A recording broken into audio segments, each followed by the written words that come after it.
오늘부터 대면 수업하려고 했는데 또 여러 가지 여건상 또 그렇게 하지 못했네요. 안타깝습니다. 이렇게 마주 보면서 대면에서 주고받는 그런 즐거움과 또 기쁨이 있는데 이번 학기는 어쩔 수 없이 그냥 이렇게 진행을 하겠습니다. 하지만 저도 최선을 다할 테니까 여러분 유익한 또 알찬 수업이 될 수 있도록 우리 함께 또 힘을 모으면 좋을 것 같습니다.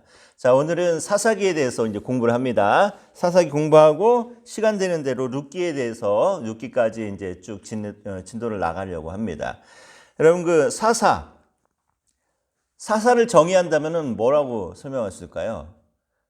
흔히 사사를 뭐라고 번역하냐면은 뭐 재판관 이렇게 번역을 하는데 법정에서 시비를 이제 가리는 그런 재판관의 의미보다는 민족이 어려움에 처했을 때 전쟁을 통해서 해방시키고 구원시키는 역할, 그 역할을 감당하는 사람들을 사사다라고 얘기합니다.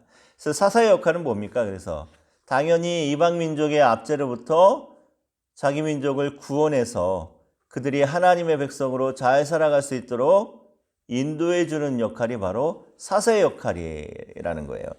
자, 그런데 사사기에는 내용을 쭉 읽다 보면은 여러 가지 내용들이 있는데 전부 다 어떤 내용들인가요? 황당한 내용들이 많이 나오죠. 뭐 살인, 폭력, 거짓, 뭐 심지어는 간음, 하여튼 온갖 안 좋은 이야기, 내용들이 사사기의 주류를 다루고 있습니다. 자, 그러면서 사사기를 통해서 쭉 반복되는 패턴이 있어요. 어떤 패턴이 있는가 하면은 먼저는 이스라엘 백성들이 하나님 앞에 죄를 범합니다. 어떤 죄를 범하나요? 우상을 섬기는 죄를 범하죠.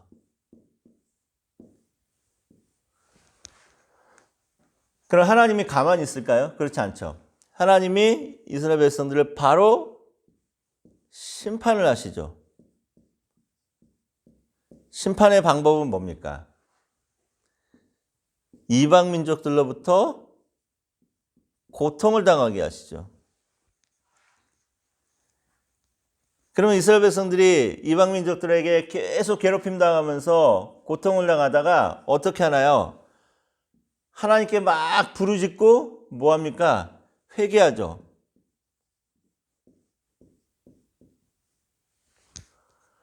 그럼 하나님께서 또 이스라엘 백성들의 부르짖음을 외면하지 않아요.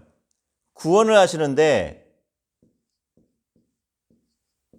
어떤 방법으로 구원하시죠? 사사를 보내주시죠. 사사.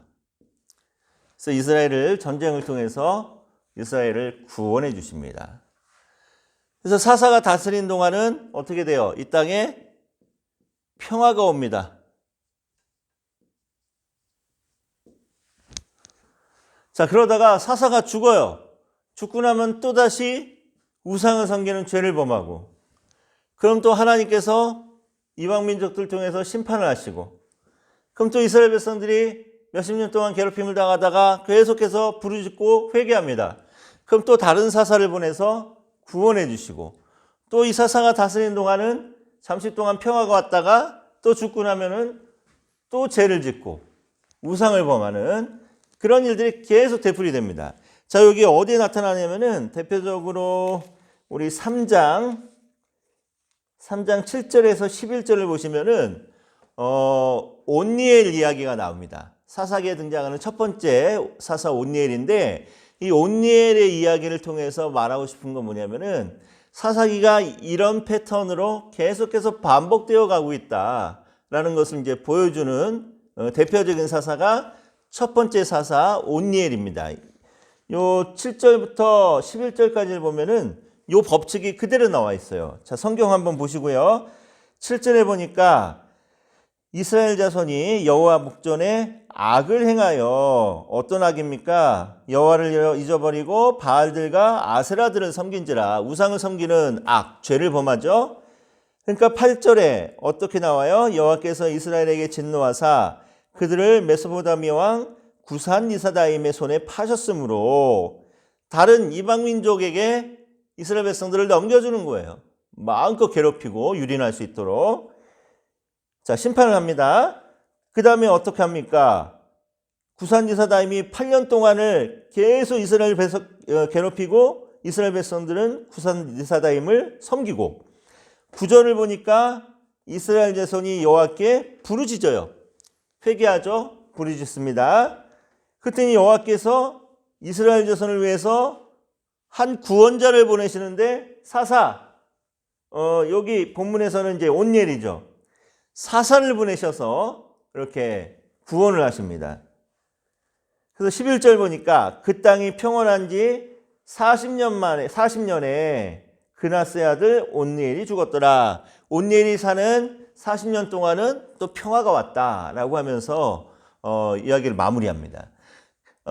사사기에 쭉 흐르는 전체적인 패턴이에요. 어떤 사사는 이런 과정들을 생략하긴 했는데 그렇다고 이런 과정이 없는 게 아니라 온니엘 이야기를 통해서 모든 사사 이야기가 똑같은 구조로 반복되고 있다는 것을 대표적으로 보여주고 있습니다. 자, 그래서 사사기를 우리가 공부하고 읽어나갈 때는 항상 이 구조를 항상 기억하고 사사기를 연구하면 좋을 것 같아요.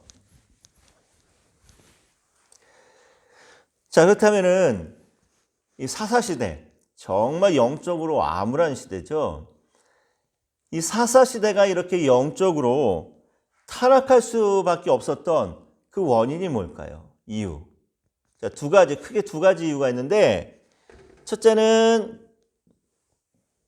사사기에 정말 유명한 말씀. 그때에 이스라엘에 뭐가 없어요? 그때 이스라엘에 왕이 없었기 때문에 이스라엘에 왕이 없어서 이렇게 계속 영적으로 타락해 갔다라는 겁니다. 자, 그런데 여기서 그러면은 궁금한 거 한 가지. 정말 이스라엘에게 왕이 없었나요? 지금까지? 그렇지 않죠. 왕이 있었습니다. 어떤 왕이 있었나요? 하나님을 왕으로 섬겼던 나라가 바로 이스라엘이고 이스라엘은 처음 시작부터가 하나님을 왕으로 섬기면서 시작된 민족이 이스라엘이었습니다. 자, 그런데 이스라엘이 하나님을 왕으로 섬기고 있으면서도 참 아이러니하게 하나님을 왕이 되지 못하게 한 거예요. 그러니까 왕이 되지 못하게 한 것이 사사기의 가장 큰 문제입니다. 이스라엘의 왕이 되셔야 될 하나님을 왕이 되지 못하게 하는 것. 이게 사사기의 이야기로 끝나는 걸까요? 그렇지 않겠죠. 이제 왕국 시대를 거쳐가면서 또 오늘날에 이르기까지 우리 마음속에서도 하나님이 분명히 우리의 왕인데 그 하나님을 왕이 되지 못하게 하는 그런 우리의 모습을 발견할 때가 있습니다. 그래서 왕이 없었기 때문에 이스라엘이 사사시대 때 이렇게 타락할 수 있었던 원인, 오늘 우리 시대 속에서도 별반 다르지 않다라는 거죠. 자, 두 번째는 어떤 이유가 있을까요? 이스라엘 백성들이 자신들의 사명에 실패했습니다.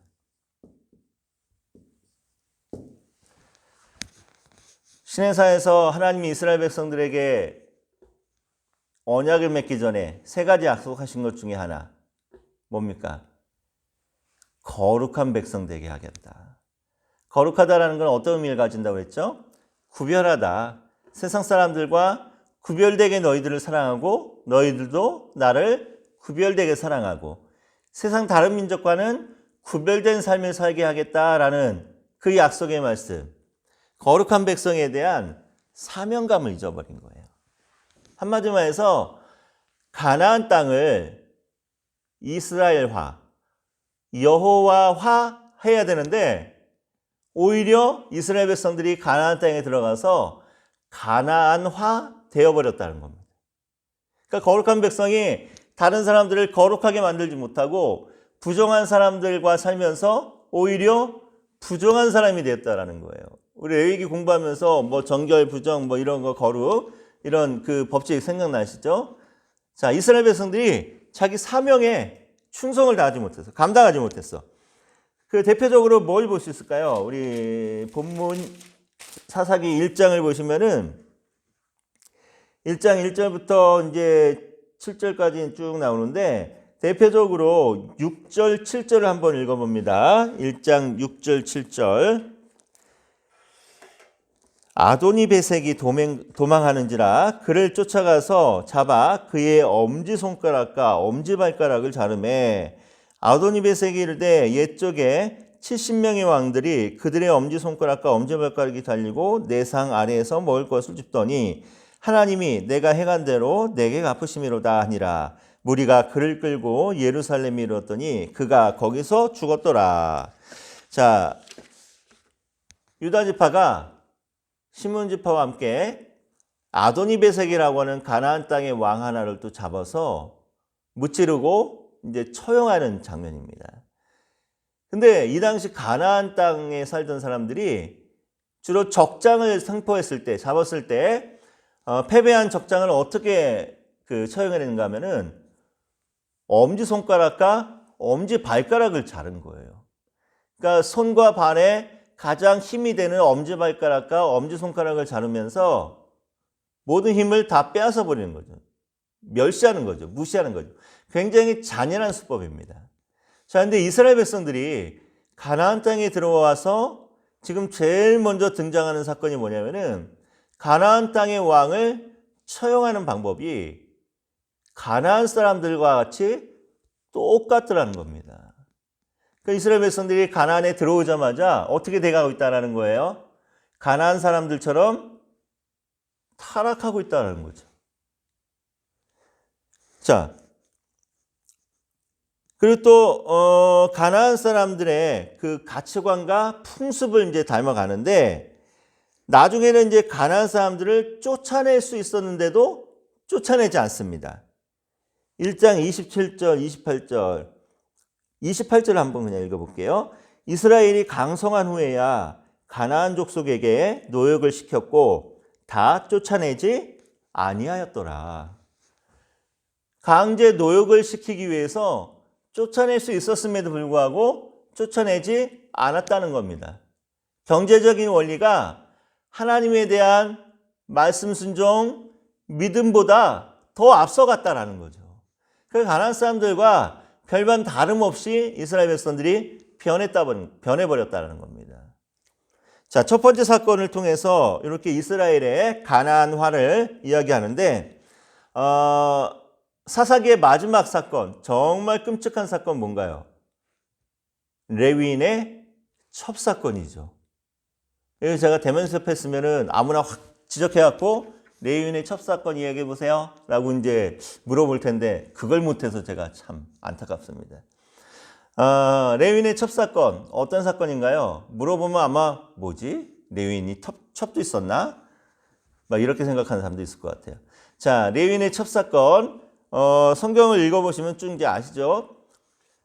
얼마나 자랑무도합니까? 레위인이 어떤 레위인 한 사람이 친정으로 그냥 가버린 자기 첩을 가서 그냥 애걸복걸해갖고 같이 데리고 옵니다. 다시 돌아오는 과정에 어느 집에서 어느 마을에서 어느 사람의 집에서 유하게 되는데 이 지역에 베냐민 청년들 건달들이 와갖고 야 니네 집에 온 그 남자 손님 빨리 우리에게 내놔라.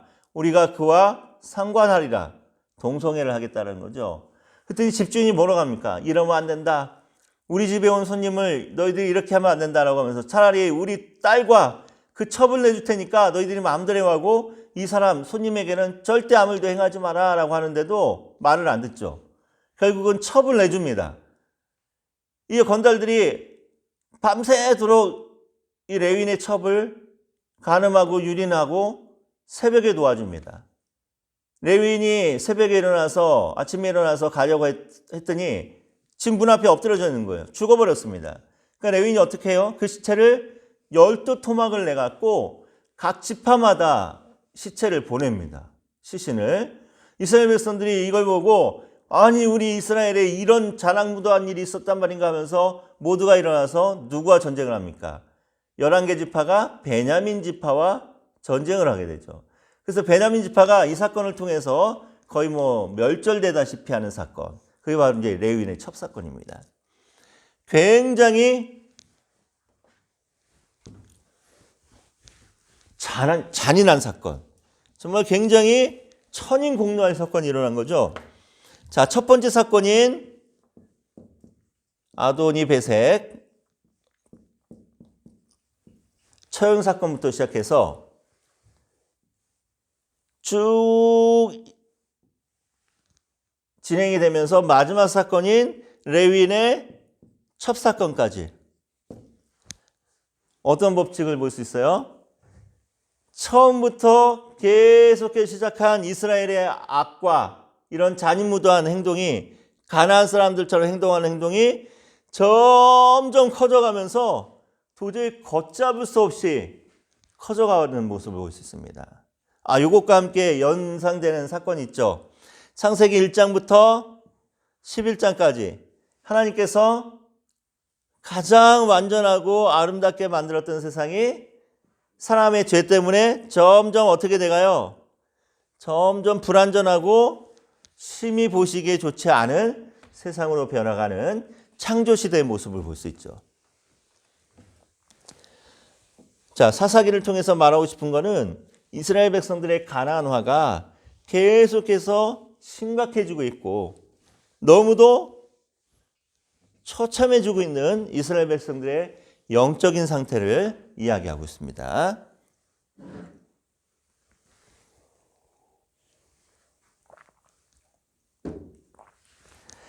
자, 그렇다면은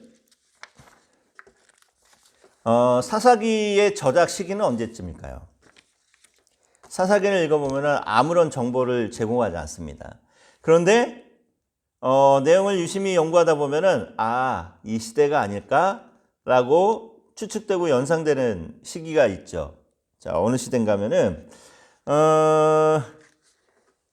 그때의 이스라엘의 왕이 없으므로 사람들이 각기 자기의 소견에 어른들이 행하였더라. 이 말씀을 통해서 볼 때, 자, 이 사사기가 기록된 시기는 어느 때였을까요? 그때 이스라엘의 왕이 없었으므로 라고 시작하기 때문에 지금은 이스라엘에 뭐가 있다라는 거예요? 왕이 있다는 거죠.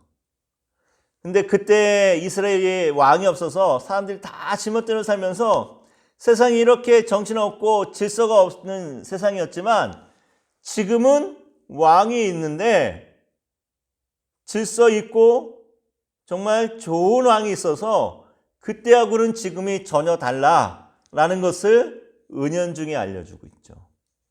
자, 그러면서 이때가 언제일까요? 지금이 사사기를 기록하고 있는 시기.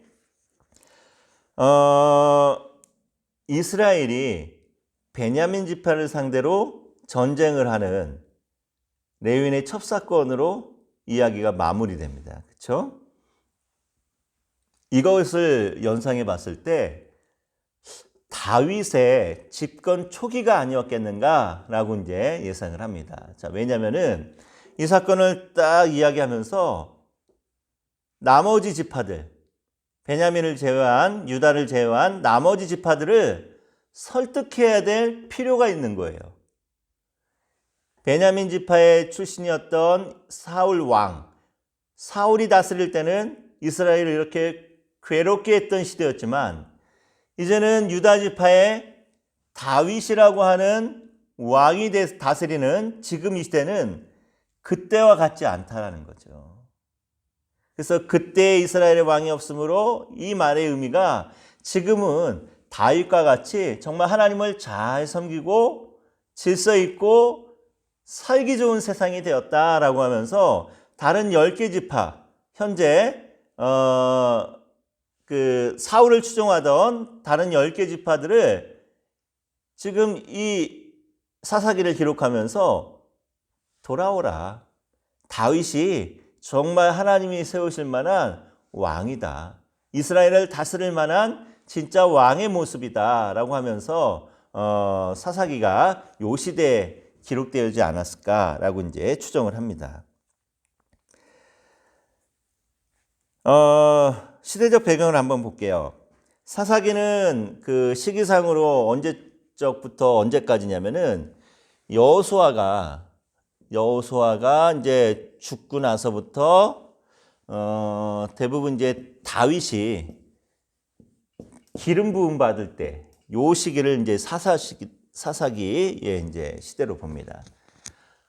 세월로 보면은 연도로 보면은 그 횟수로 보면은 약 300여 년에서 350년에 해당되는 그런 세월을 갖고 있습니다. 자, 그런데 참 신기한 게 뭐냐면은 사사기에 이제 나오는 연대를 추정해 보면요. 뭐 예를 들어서 뭐 아까 읽었던 온니엘 이야기처럼 뭐 구산리사다임에게 8년 동안 괴롭힘 당했다. 그리고 온니엘이 다스리는 동안 40년 동안 뭐 평안했다. 뭐 이런 이제 횟수를 이제 다 합쳐 보면은 410년이 나옵니다. 아니 사사시대가 약 300에서 350년에 해당하는 세월인데 사사기에 나오는 모든 연대를 다 합산해 보면은 410년이 나와요. 그러면 이게 맞지가 않죠. 그럼 이거 어떻게 해석하고 어떻게 이해됩니까? 자, 그래서 사사기는 우리가 사사기를 읽을 때 일단 먼저는 사사기가 등장하는 사사가 12명이 있는데 물론 이스라엘 12지파를 생각하면서 12명의 사사를 기록한 것 같은데 이 12명의 사사가 이스라엘 모두의 사사가 아니라는 거죠. 더 많은 사사가 있었다는 겁니다. 엘리도 사사였죠. 그리고 사무엘도 이스라엘의 마지막 사사로 이야기를 하고 있고 그러니까 이보다 더 많은 사사들이 있었다는 거예요. 그리고 또 사사기에 기록된 순서대로 뭐 온니엘, 뭐 에훗, 삼갈 뭐 이런 순서대로 사사기가 그 기록된 순서대로 시대가 아니라는 겁니다.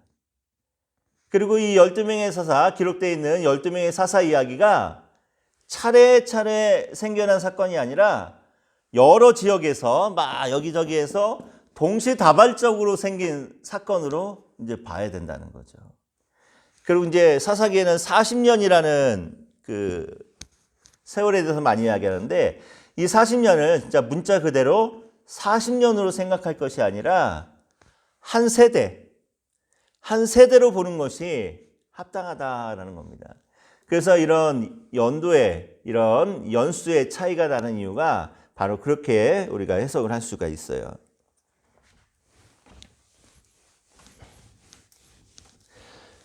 그래서 제일 처음 나오는 아도니 배색 사건하고 마지막에 나오는 그 레위인의 첩사건, 그래서 베냐민 지파가 멸절되다시피 하는 이 사건이 처음과 끝이 아니라는 거예요. 원래는 시대적으로 의도적으로 사사기를 기록한 저자가 제일 처음 사건으로 아도니 배색 처형 사건, 그 다음에 마지막으로 레위인의 첩사건을 두면서 계속해서 지금 이스라엘의 왕이 없기 때문에 이렇게 혼돈의 시대, 이렇게 무질서한 시대, 이런 참담한 시대가 계속해서 돼가고 있다. 이렇게 더욱더 커져가고 있다라는 것을 보여주기 위해서 의도적으로 이렇게 시간 구분에 상관없이 이렇게 사건적으로 이야기를 하고 있습니다. 가나안의 종교와 문화를 한번 생각을 해볼게요. 자, 이스라엘 백성들이 애굽에서도 그렇고 광야에서도 그렇고 또 가나안 땅을 차지하는 모든 상황 속에서도 야훼 하나님의 엄청난 기적을 체험하죠. 엄청난 은혜를 체험합니다. 아니 근데 왜 그랬던 이스라엘 백성들이 이렇게 가나안 땅에 정착하자마자 너무도 쉽게 가나안 문화에 빠져버릴 수 있었던 이유가 뭐냐는 거예요. 자, 이스라엘 백성들이 가나안 땅에 들어왔을 때 시대가 후기 청동기 시대입니다.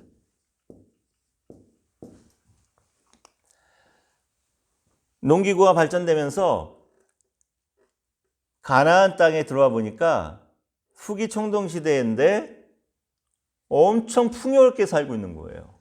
정말 보도 듣도 못하던 농작물과 과일들을 먹어가면서 굉장히 잘 먹고 잘 살고 있습니다. 도시계획도 잘 해나갔고 나름대로 신도시의 모습을 딱 띄고 있는데 광야에서 살던 이스라엘 백성들이 보기에는 눈이 막 휘둥그레지는 그런 상황이겠죠. 그래서 이스라엘 백성들이 같이 살게 되는 그 가나안 민족들에게 물어봅니다. 아니 너희들 어떻게 해서 이렇게 잘 먹고 잘 살고 화려하게 살 수 있냐? 라고 했더니 이 사람들이 뭐라고 얘기했을까요? 아, 그거 우리가 섬기는 바알 때문이야. 아, 우리가 섬기는 아스타롯과 아세라신 때문이야. 이 바알신하고 아스타롯, 아세라 이 신들 때문에 우리가 이렇게 풍요롭게 그리고 잘 살게 된 거야. 라고 이야기를 합니다. 그러니까 이스라엘 백성들이 그 가나안 땅의 문화를 보면서 가나안 땅에서 섬기는 신들이 이렇게 축복을 줬다라고 생각하면서 가나안의 문화에 급속도로 이제 빠져들게 되는 거죠. 자, 근데 그렇다고 아니 이스라엘 백성들 어떻게 가나안 땅에 들어오자마자 이렇게 바알을 섬기고 아세라를 섬기고 아스타로를 섬기고 우상을 섬길 수 있을까? 참 의아합니다. 근데 왜 그런 현상이 벌어지냐면은 한 가지 정말 매력적인 게 있어요. 어떤 겁니까? 바알 신을 섬기는 사상에는 신전 창기, 하늘에서 바알 신과 바알의 여자친구 아스타롯이 성관계를 하면은 비가 내려요. 그래서 비가 내리면은 농사가 잘 돼. 그래서 풍년이 일어나. 그래서 풍요와 다산의 상징인 바알과 아스타롯을 섬기고 이스라엘 백성들이 우상에 빠져드는 거예요. 자, 그것과 함께 자 어떤 게 있을까요? 오케이, 오늘은 목이 자꾸 말라서 물 조금 더 마실게요. 자, 이스라엘 백성들이 광야 40년 동안은요. 한번 그 시대를 생각해 보세요. 율법대로 정말 열심히 살려고 노력했습니다. 물론 하나님 앞에 반역해서 심판도 당하고 그래서 40년 동안 1세대가 다 죽긴 했지만 그래도 광야 시대에서는 하나님의 율법대로 살려고 힘쓰고 애쓰던 사람들이었습니다. 그래서 율법대로 살기 위해서 하나님이 주신 계명, 예를 들어서 10계명을 얘기해 볼까요? 나름대로 열심히 지켰어요. 근데 하나님이 해라라고 하는 긍정적인 계명이 있었다고 했죠. 하나님이 하라고 하는 거는 정말 하기 힘들고 어려운 것들입니다. 어떤 게 있어요? 농경시대에 먹고 살기도 빠듯한 이 시기에 광야에서는 이제 유목민이었죠. 안식일을 기억하여 거룩하게 지키는 것. 그래서 만나를 안식일에는 찾으러 나가지 않는 거. 아, 이거 진짜 거룩하게 지켜야 되는데 정말 하기 힘든 거죠. 내 부모를 공경하라. 이거 얼마나 힘든 일입니까? 부모를 공경하기 위해서는 물질도 들어가야 되고 시간도 들어가야 되고 많은 것들이 들어가야 되기 때문에 굉장히 힘이 들어요. 그 율법에서 뭔가 해라라고 하는 율법들은 정말 하기 힘들고 또 하기 싫은 그런 율법들입니다. 근데 이스라엘 백성들이 하기 싫어도 어려워도 하나님이 해라라고 하니까 나름대로 열심히 하면서 율법을 지키며 살았습니다. 근데 또 율법에는 하지 말라라고 하는 계명이 있죠. 간음하지 말아라, 도둑질하지 말아라, 살인하지 말아라, 이런 것들. 자, 그런데 율법에서 하지 말라라고 하는 것들은 전부 다 굉장히 흥미로워 보이고 하고 싶고 굉장히 즐거운 것들. 그렇죠? 쾌락을 주는 것들입니다.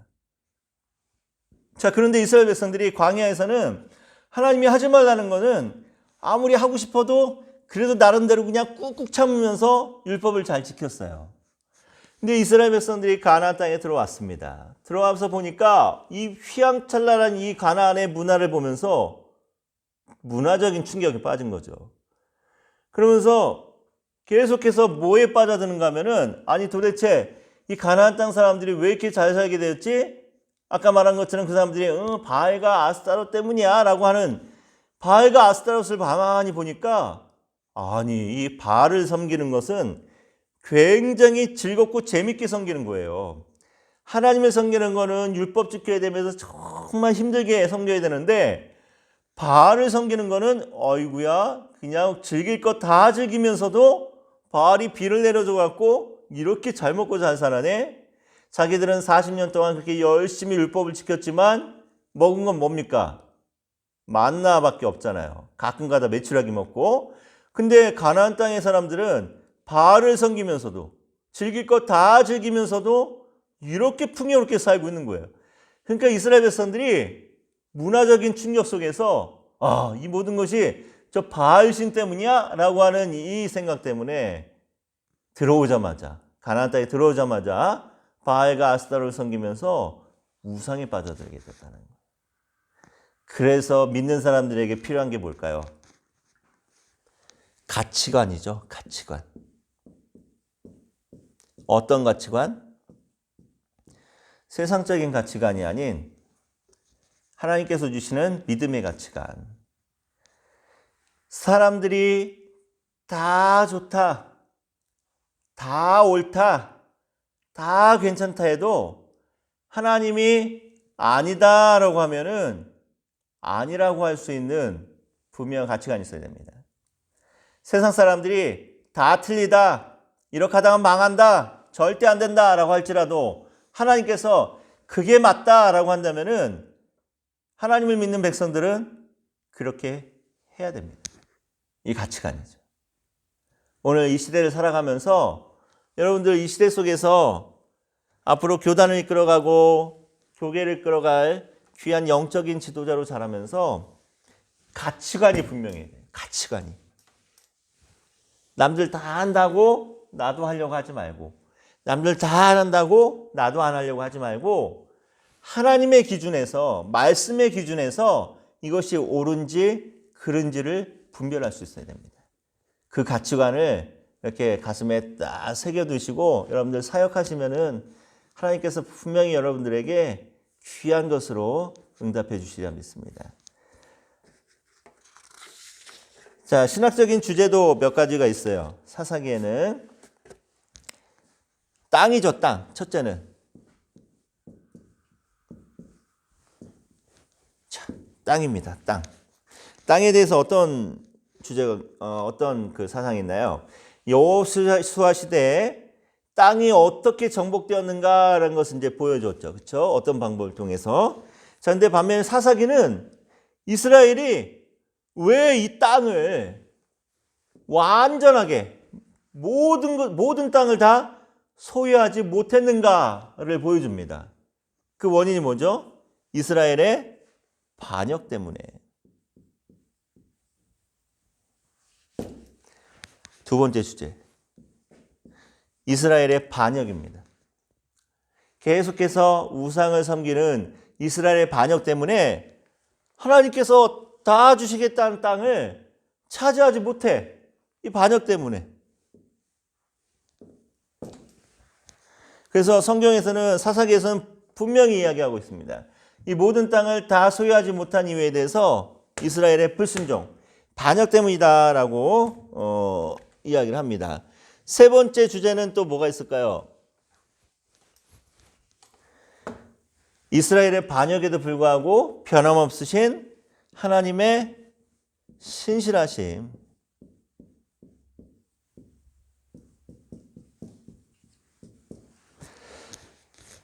자, 하나님은 끊임없이 자비를 베풉니다. 이스라엘 백성들이 계속해서 반역을 합니다. 그럼에도 불구하고 하나님께서는 계속해서 은혜를 베푸시고 자비를 베푸십니다. 아까 우리 처음 시작할 때 이야기했던 그 반복되는 패턴, 구조를 한번 생각해 볼 때 이스라엘이 죄를 지었다고 그랬잖아요. 우상을 섬기는.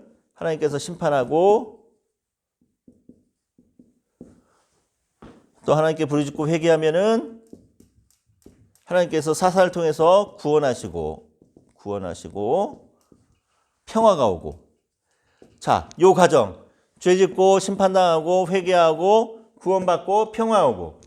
요 과정 속에서 하나님의 은혜가 가장 크게 나타나는 부분이 어딜까요? 뭐 다들 사사를 보내서 구원하셨다라고 이제 생각을 하겠죠. 뭐 그럴 수도 있는데 저는 이렇게 생각해요. 심판당하는 것이 하나님의 가장 큰 은혜고 하나님이 이스라엘을 심판하는 것이 하나님의 가장 큰 신실하심입니다. 자비하심입니다. 왜 그럴까요? 만약에 하나님께서 이스라엘이 죄를 짓고 잘못했는데도 심판을 하지 않아. 계속해서 축복만 해. 그럼 그거야말로 저주입니다. 우리 왜 흔히 악인의 형통에 대해서 굉장히 고민 많이 하고 갈등을 많이 하지 않습니까? 저도 굉장히 고민 많이 하고 갈등 많이 했어요. 저 악한 사람들은 왜 저렇게 잘 먹고 잘 살고 저렇게 강한 힘을 가지고 왜 힘없는 사람들을 저렇게 괴롭힐까? 제가 거의 26년 정도를 부교육자 생활을 하면서 한 10여 명의 담임 목사님들을 만났습니다. 근데 그 중에는 정말 인격적으로 훌륭하신 분이 있는가 하면은 정말 못된 인간도 있었습니다. 저 사람이 목사가 맞나? 라고 할 정도로 정말 못된 사람들도 많이 만났습니다. 그런데 그런 사람일수록 교단에서 막 힘이 있고 뭐 그냥 계속해서 뭐 사람들 눈으로 보기에는 아무 문제 없어 보이고 강성해지고 잘 되는 것 같습니다. 그런데 저는 그것이야말로 저주인 것 같아요. 우리가 잘못할 때마다 죄를 지을 때마다 하나님께서 즉각적으로 심판하시고 깨닫게 하시면은 멸망의 길로 가지 않습니다. 신해산 언약의 중점이 그거 아니에요, 여러분? 하나님이 거룩한 백성 삼아주겠다. 너희들 내 소유 삼아주겠다. 제사장 나라가 되게 하겠다. 라고 하면서 약속하는 게 뭡니까? 조건이 뭡니까? 내 언약을 잘 지키면, 그쵸? 하나님의 말씀대로 잘 살아가면 이렇게 하겠다. 그럼 하나님 말씀대로 잘 살아가지 않는다면 어떻게 하겠다는 거예요? 그때마다 심판하겠다는 겁니다. 그래서 다시 너희들을 돌아오게 만들겠다는 거예요. 그래서 사사기에 계속되는 구조 속에서 하나님의 가장 큰 신실하심과 가장 큰 은혜는 뭐냐면은 이스라엘 백성들이 죄를 짓 때마다 심판당한다는 거예요. 심판을 당해야 부르짖고 회개를 하잖아. 그렇죠? 회개를 해야 하나님께서 사사를 보내서 구원해 주시고. 그래서 저는 심판받는 것이 오히려 우리에게는 하나님의 가장 큰 은혜고 축복이라는 거예요. 그래서 주변에 계속해서 악한 사람들이 잘 돼가는 모습을 통해서 여러분 고민할 거 없어요. 하나님이 완전한 저주를 퍼부기 위해서 그냥 내버려 두는 거야. 그 반면에 우리에게는 계속해서 우리가 조금만이라도 잘못하거나 잘못된 생각만 하더라도 하나님께서 그때마다 징계를 통해서 깨닫게 하시는 것은 우리가 다시 돌아와서 하나님의 은혜 가운데 거하게 하기 위한 하나님의 정말 신실하신 자비와 사랑과 은혜의 수단입니다. 그래서 여러분들 앞으로 이제 여러분들은 정말 저보다 더 오랜 세월을 이제 목회하고 사역해야 될 사람들이잖아요. 정말 못된 사람들 많이 만납니다. 그때마다 뭐 저런 인간들은 저렇게 잘 먹고 잘 살고 잘 되는 것 같지? 라고 생각할 필요 없어요. 그건 하나님께서 저주를 퍼붓는 거예요. 깨닫지 못하게. 여러분들 오늘 우리에게 때때마다 하나님께서 심판하시고 징계하시면서 우리를 다시 돌아오게 하려는 것이 진정한 하나님의 은혜고 또 자비고 하나님의 신실하심이라는 거 우리 요거 다 가슴에 품고 열심히 사역하시기 바랍니다.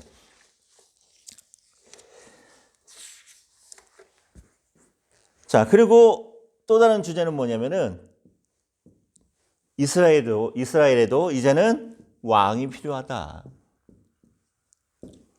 사사기에 자주 등장하는 그때 이스라엘에 왕이 없으므로 라는 말을 통해서도 이스라엘에는 이제 왕이 필요하다는 거예요.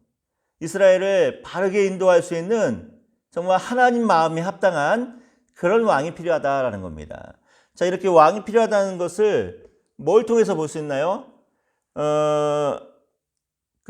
계속해서 타락의 정도가 심각해진다고 그랬잖아요. 이걸 보면서 빨리 정말 하나님이 세우신 왕이 나타나서 이 모든 질서를 바르게 잡아야 돼라는 것을 통해서 보여주고,